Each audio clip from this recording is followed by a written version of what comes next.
તો સુરેન્દ્રનગરના વઢવાણ માર્કેટિંગ યાર્ડમાં કમોસમી વરસાદે ભારે તારાજી સર્જી ટેકાના ભાવે ચણાની ખરીદી કરતા કેન્દ્રમાં વરસાદી પાણી ભરાતા ખરીદી તાત્કાલિક બંધ કરવામાં આવી।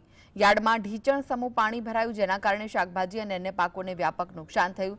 ખરીદેલા ચણાનો સ્ટોક સુરક્ષિત રીતે શેડમાં ખસેડવામાં આવ્યો અને ખેડૂતોને હાલ ચણા વેચાણ માટે કેન્દ્ર પર ન આવવાની સૂચના આપવામાં આવી છે।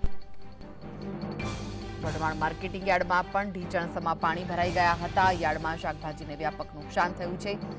આ વિશે વધુ માહિતી માટે જોડાઈ ગયા છે સંવાદદાતા ફઝલ। યાર્ડમાં પાણી ભરાઈ ગયું હતું, શાકભાજી સાથે જ જે ત્યાં અન્ય જે જણસી રાખવામાં આવી હતી તેને પણ નુકસાન થયું છે, શું વિગતો છે?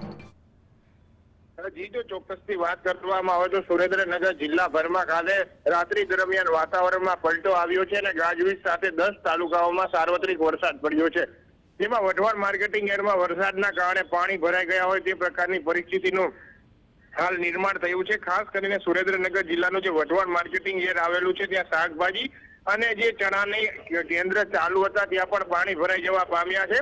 સુરેન્દ્રનગરના જે વઢવાણ માર્કેટિંગ યાર્ડના ટેકાના ભાવે ચણાની ખરીદી કેન્દ્ર ચાલતું હતું ત્યાં તો ઢીચણ સમાના પાણી ભરાઈ જતા હાલ ખરીદી છે તે બંધ કરવામાં આવી છે।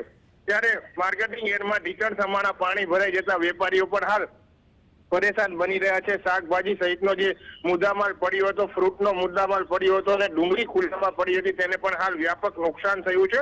કમોસમી વરસાદે સુરેન્દ્રનગર જિલ્લાના વઢવાણ માર્કેટિંગ યાર્ડમાં તારાજી સર્જી છે। ખાસ કરીને ડ્રેનેજની કોઈ સુવિધા ન હોવાના કારણે પાણી ભરાઈ ગયા છે અને જે શાકભાજી અને અન્ય મુદ્દામાલ લઈ અને આવતા વાહનો છે તે પણ બંધ પડી જતા હોય તે પ્રકારની પરિસ્થિતિનું પણ વઢવાણ માર્કેટિંગ યાર્ડમાં નિર્માણ થયું છે। ટેકાના ભાવે જે ચણાની ખરીદી ચાલી રહી હતી ત્યારે તેમાં પણ પાણી ભરાઈ ગયા હોવાના કારણે જે ટેકાના ભાવે ચણા ખરીદી કરી અને મૂક્યા હતા તેને પણ મહદ અંશે નુકસાન પહોંચ્યું છે।